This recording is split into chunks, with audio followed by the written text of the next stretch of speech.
Okay, so what have I sewn? I'm getting messages up here from my sister, and I was like, I'm doing a vlog. I'll talk to you later, and they're popping up on my laptop. Yeah, my sewing. So I don't think I've sewn that much, but then when I started writing it down, I was like, oh, kind of have. I was talking there about the stuff I made for the Knit and Stitch show. Those t-shirts I made, I absolutely love them. I didn't bring them down, they're just in my wardrobe, but I think I had pictures up. But I am doing a class in that soon because a lot of people have asked me for jersey classes. So there's one place left, I think, and that's on the first Saturday we're back. We're not back till the 9th of January because we're having a nice break because it's been so busy. But yeah, so in my classes, I love teaching. I love my students. It's brilliant, and you get so much from teaching. They really give me ideas for things. And one top that Marion, who's one of my students, told me about. She's great for the intro patterns, the kind of the in between your big patterns. You want something really simple to make, and sometimes they don't have the time to do something complicated. So yeah, she told me about this one by the Avid Seamstress, and it's called the drop sleeve top. Now I'm actually wearing it, so if I can. So this is the drop sleeve top. Oh, make sure. Sorry if the mic is a bit on my cardigan. I feel like a total vlogger now. Yeah, so this is the drop sleeve top. It has grown off on sleeves, if you can see here. It's there. So that's a grown on sleeve, and then the sleeve is added to it. So you could do it as a t-shirt, or this is 3/4 length. Now, I'm going to put my cardi back. It has a lovely look at that neckline, and it's nice and roomy. It's like a, sorry, I have a little top on underneath, just fix myself. So there's not lots of space in it, and obviously Christmassy fabric. I'm just going to pop this on here and put my cardi back on because the studio has had no heating all Christmas. So it's absolutely freezing down here. Ooh. Oh, my wool cardi. Now, let me fix this. Sorry. Now, so there was a quick pic of what I'm wearing. So it's I did it in jersey. Now, the top is meant for a woven, and it has a facing and everything, but I wanted a quick make and I wanted a jersey one, so I said, I'll try out this pattern that Marion was talking about, and then I'll also make a Christmas top to wear Christmas Day, which I did. I wore it out, not on Christmas Day, but when we went up to the grave with Mum and my sister, and I wore it out and I felt a bit really Christmassy. So yeah, this top, and I really like it. I think it's a good beginner's top. Having the drop sleeve, I've made it since with students for in jersey and used bias bind on the neckline. I just turned this over and top stitched it. Really simple. I literally timed myself. Took me 45 minutes. I am a quick sewer, so yeah, and on the machine as well. It's very very quick. Okay, don't drink the label from your tea. Ugh. Anyway. Yeah, so I am really liking this top. I think it could be a nice cotton lawn one, summer top, and I do like making tops in Christmassy fabric. So I also made another Claire top. I'll take a pic and put it up again. And I made, because I have a couple of them in Christmas fabric, like Christmas craft fabric. You see it and you go, oh, it's so gorgeous, you have to have it, it's so cute, and you have loads in your stash. And the Claire top took 1.5 meters to make a short sleeve top. Now, I don't know about you, but I hate Christmas jumpers. I don't mean like ones like this. I mean the tacky nylon, end up in a landfill jumper, don't get anywhere. I hate waste like that. It's just awful. So if you wear a Christmas top, it's, you're not going to overheat. It's going to be a top that it's made out of, say, cotton, a bit more sustainable. That's hard to say. A bit more sustainable, and you're going to wear it year on year. Whereas I think those nylon ones, they bobble, those things, and then here they come with the same Christmas jumper. But if you have the top, it's different. So I have a couple of those Christmas tops. I have one with navy background with bluey, purpley. I'll put up another picture of me here. And I love them, the Claire tops. It's a great one I taught it in a class, and it was great fun. Absolutely brilliant. The one I have is the latest one is glow in the dark, which is even more good. I know it. So yeah, so I literally turn off all the lights and you can see all these little gnomes glowing. It's very very cute. Yeah, so that's what I have been, tops I've been making. Other than the stuff I made for the knit and stitch show. I do have plans, but I'm not going to talk about that just yet. Um, what I also have been doing is I've been teaching Alva how to sew.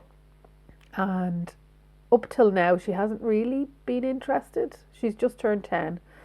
Um, and like she's learned to play piano as well. And she's really creative and she loves fashion. Um, so we said, let's make scrunchies for your teachers. And she did a really good job. Like her seam allowance was perfect. She found it tricky turning them inside out with her little hands. So we made this kind of jig thing with a stick. So she made 4 scrunchies, one for her, and then one for each of her helpers, and then one for the teacher. And the teacher, she was just so delighted giving them to the teacher. It was lovely. And while she was sewing, she was like, "Am I learning to sew?" While she was doing it, it was the cutest thing ever. Yeah, so we said we're going to make more things. So she said she wants to make a dress. So she's gone from scrunchie to full-on maxi dress. Yeah, not ambitious at all. Oh gosh, she's gas. So yeah, that's been a lot of fun. And like I know we have the kids class in the shop, but that's the day she does piano, and yeah, it's too much for her to come to that one. So whatever they're kind of doing, I'm gonna make with her at home. So yeah, that'll be good fun over the next year. That's a little plan to do, and maybe she'll come on here and show you her makes. Like it's just the cutest thing ever. So other than sewing, I have loads of hobbies. I don't understand people who don't have hobbies. You chat to people and you're like, so what are your hobbies? Like, what do you do? Like, what do you do for fun? And they're like, go to the pub. Yeah, but what are your hobbies? Like, maybe it's us as makers who are like, we have to make. We have to be making all the time. You know what I mean? Yeah, and if we're not making, we're watching people who make. We're looking at YouTube. We're doing all this stuff. And actually, there's a YouTube. I wrote it down because I was like, oh, I really like this channel. I'm really enjoying this channel. Sorry guys, I wrote it down. Oh yeah. Okay, here it is. So she does patchwork and a little bit of dressmaking, and her Instagram, this lady, she's absolutely lovely, is called The Last Homely House. She's on Instagram, Facebook, and has a YouTube channel, and it's absolutely lovely. And I love the way she says, "Hello, YouTube friends." It's brilliant. It just reminds me of Bear in the Big Blue House.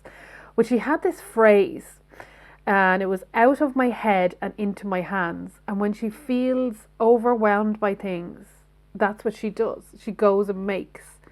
I think that's what crafting and being creative does for me, and for anybody I know. It's like, it's your chill out zone. Like so many people do yoga and meditation or all these different like things to relax you, and I'm like, well, yoga is or sewing is my yoga, crafting is my yoga. It's my chill out zone. It's my, sit in front of the telly and, you're moving your hands and you're just taking the stress out. So out of your head and into your hands. Out of your head and into your hands. I love it. I absolutely love it. The lady's name is Kate. I watched a few of her vlogs over Christmas and follow her now. I'll link her below. She's really lovely. And she also has a gardening one too. So I garden, I do patchwork, I do embroidery, I knit, and I sew. I do crochet as well, but I haven't crocheted in a little while because I get repetitive strain in my hands. So knitting can be a bit easier than crochet. You're doing this movement all the time. But I do, and plus I only kind of do one of those crafts when I have something I need to make. Like I made 3 jumpers this year because I needed jumpers. So I made this one. This, I might have talked about this before, but I can't remember. So this is the Oakford Cardigan.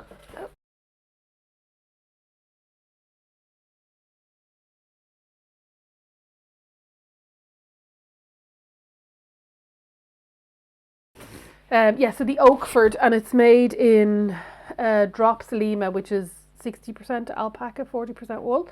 It was something for my stash. And threads. It's a habit, it's one of those things. You have threads all over you. Yeah, I really love it. I love a good iron. I love making irons. Absolutely love it. Once you set it up and you know how much decreases are, you don't look at the pattern. I love it. I'm not one for patterns. While I use them, I consider them a guideline. And that's just my brain. And I've talked about this here loads. that's just, I find it difficult to follow the pattern. Sometimes I make myself, particularly if, well, obviously if I'm testing a pattern. But yeah, I find it difficult to read a pattern. I have to see the visuals of it, but that's my brain. And that's why I do the patchwork parcel in a video. It's a class. Because I then do the video and then I translate it into a written thing. I can't do it the other way around. Sorry, I'm digressing. Yeah, so my different hobbies. So knitting, let's do the knitting. So this is the Oakford. I'll put the link to the pattern below. It is a sew together pattern because I know a lot of people don't like them. That's kind of old school way of making them. That's how I learned, would be to do all the panels and then you sew it together. Now I have made 2 top down cardigans. I made one by Kate Davies. I always say that wrong because there's a pub called Katie Daly's, and I think it's Kate Davies, a Scottish pattern designer, and I did her Horology. God, that took a while to come out of my brain. The Horology cardigan, absolutely love it. Killed my hands because it has a 6 rib twisted rib cable. Oh, it was hard. Trying to, yeah, but it's gorgeous, absolutely gorgeous. Love her patterns. I want to do another one. I have some lovely pink darny. So that's a Donegal, Studio Donegal yarn. I got it in This Is Knit. Absolutely love it. And it's like this fuchsia pink. I want a pink cardi for the summer. I just want a pink cardi for the summer. I have it in my head. So I just had to find the pattern. Any suggestions? I love good Aran. And I think because it's Donegal wool at the little flecks, I think it'd look well in an Aran. And again, cropped. This is cropped. I made it shorter because I'm only 5'2". Yeah, so that is a plan. The wool is caked, but I still haven't found the pattern yet. So yeah, so my other excuse me, other things I've been doing is, well, recently I've been doing some hats, but the socks is a big thing. I'm always like, oh look, here's a hat randomly down in the studio that I made. I don't follow a pattern for these. I just count how many stitches to make for the size of your head. Socks. Now, my friend Liz introduced me to wearing wool socks because the two of us garden and we both paint plein air. That's another hobby I have. And you have to keep warm. And once your feet are warm, you're okay. Once your feet are warm, you're set. So I just said, oh gosh, I went out and bought socks, wool socks. And they weren't all like, these have, I think, 10% nylon, and that's for strength in them. But I do have ones that are pure wool, and I thought, oh, there should be ones that have more wool in them.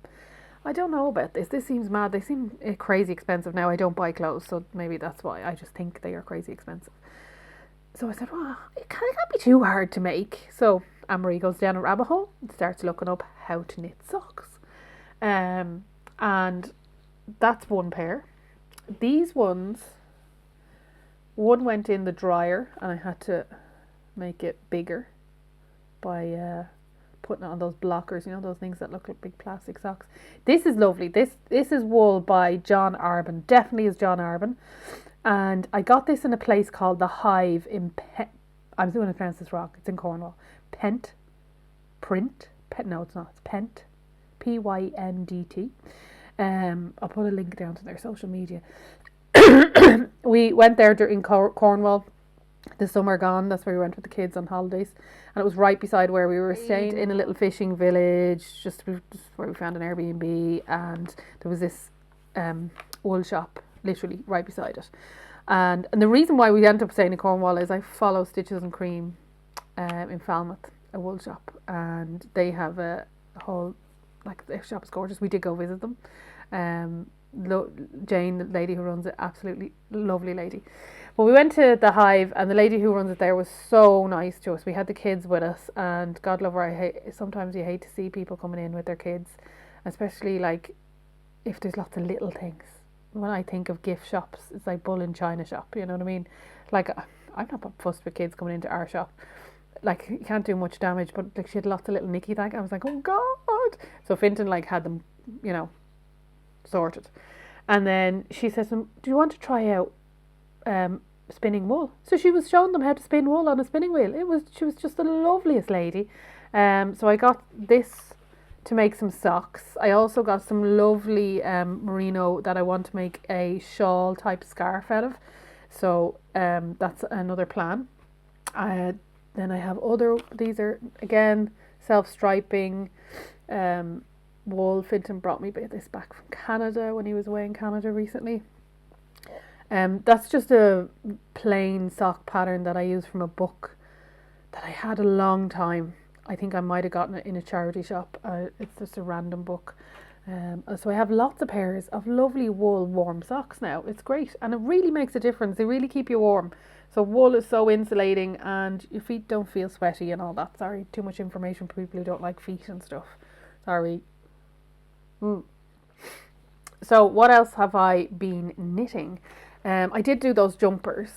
And I made this scarf. Now this is from This Is Knit, and it's the yarn it's Townhouse Yarns, and it's wool and silk, and I made this fabulous shawl necklet because I needed something for on the bike that was like, to protect your neck, and you just want a little scarf like this.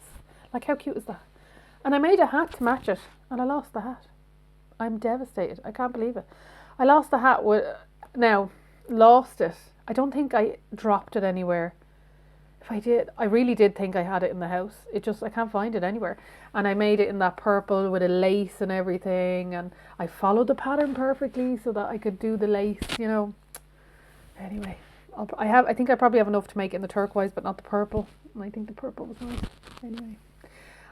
This was a lovely pattern. Again, I'll put the link to it below. Really loved it. It was called the Antrim Shawl, and this is the shawlette, so it's the mini one, so you can do a bigger version. Now, my first ever shawl. When I went into This Is Knit, I was talking to Joy in there. She's a joy. She's lovely. They're lovely ladies in Powerscourt. So I was in there chatting away to them, and I was like, I want to make a shawl. I've never made a shawl before. And she was like, okay. And then she was giving me some ideas. So she was like, do you know Ravelry? And I was like, oh yeah, I'm a member. Now I've been a member of Ravelry for like 15 years, maybe more. How old am I? Yeah, maybe 15 years.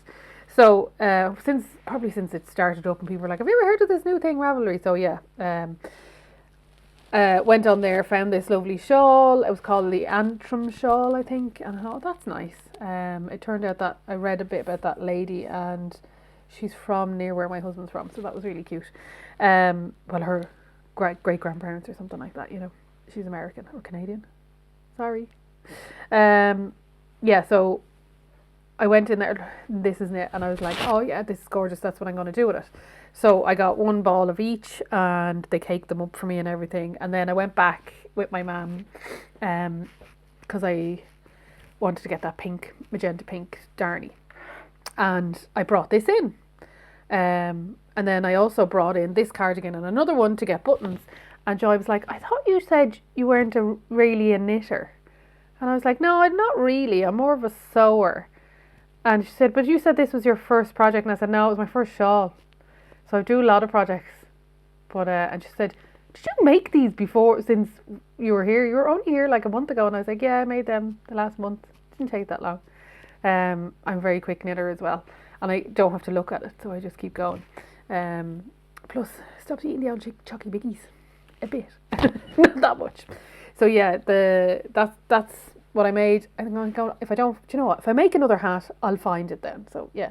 So that was my shawlette. And then Finton got me a lovely book for Christmas. I should have brought it down. And it's the Doodle Directory by Jamie Lomax, and it's lovely. And I always wanted to try Fair Isle, and I think my interest was piqued a little bit more by watching the Netflix were showing All Creatures Great and Small. I love any kind of like historical documentary or historical drama, and mainly I'm watching it for the clothes. Anybody else do it? Downton Abbey loads of times, taking pictures, doing drawings. Yeah, so they had loads of lovely knitwear and that, and loads of Fair Isle. So I did do it once before, but never really got into it. So I'll put up some pictures. I've made like 2.5 hats since Christmas Day, practicing Fair Isle. Now they're only little tiny ones. They're for people I know who've had babies.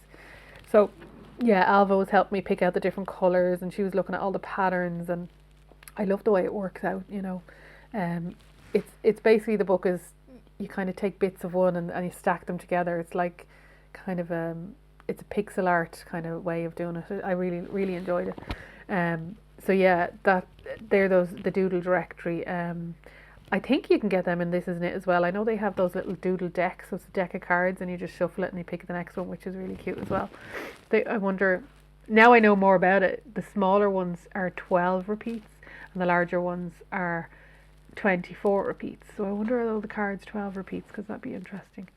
I was going to take these off.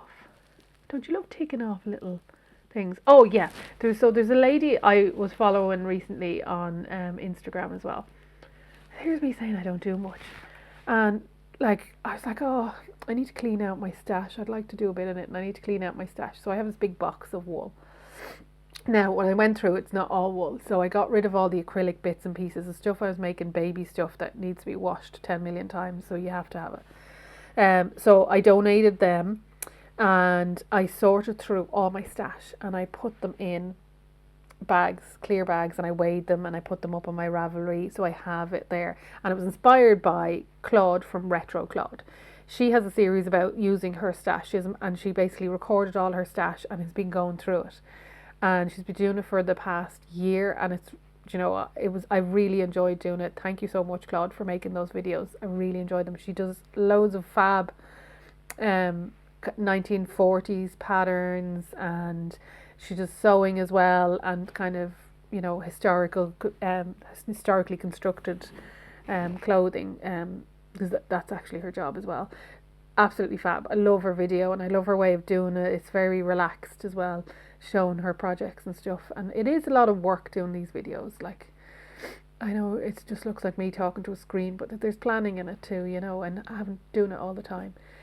So yeah, she inspired me to do that, to actually sort out my stash so I know what I have, and I don't have to go rummaging. I can look at my Ravelry. I suppose it's like Stash Hub as well. A lot of people use Stash Hub. So yeah, that's what I did, and because of that, I now have all my little bits of yarn left over from projects that I can make things. So I'll put up a picture of the hat I'm making now with the leftovers from this, and it's a hat for me because I lost the purple one. Anyway, and it's using a tiny bit of, it's double knit, and it's using this and then a tiny bit of white, well, it's cream I had left over for making a wedding shawl from someone else. And it's nice because you have those memories as well, and these things, oh, that colour's from that. It's kind of like making a patchwork blanket but in knitting, so I like that. And it's stopping waste as well, because you have all these little bits, and you just have to be it's a bit like kind of making a meal of what's in the fridge. You know, you have to use what you have as well. Alva does want one with snowmen, and I was like, oh, I don't have any orange for his nose, and she was like, oh, we could do pink ones. So, you know, there's that little way of doing it as well. Yeah, so that's my knitting. Oh gosh, 20 minutes again. I'm only gotten through with one more hobby. This is crazy. So yeah, that's what I've been knitting lately. What do I plan to knit? I'd like to make myself a little you know, a slip over, they're called here. I think they're called a vest in America. You know, like sleeveless thing. And I had one when I was like a teenager. I loved it. I got it in Topshop. I thought it was the business. I got it in Topshop when I was in Belfast, and Topshop wasn't in Dublin. I thought I was the coolest.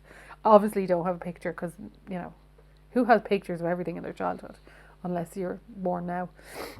So yeah, I would like a little slip over thing, kind of very akin to what I've been watching on TV in 1940s dramas and stuff like that. So I have to find a pattern for that I like.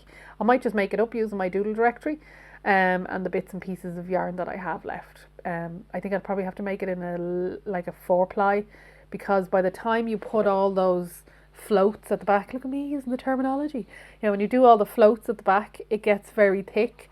So it's okay for a hat because you take it off, but if you've got a jumper on and layers, I think it'd be too much. So I'm going to do one in maybe my leftover sock yarns or something like that. Maybe I'll have to think about it. That's the kind of, I would like to do that.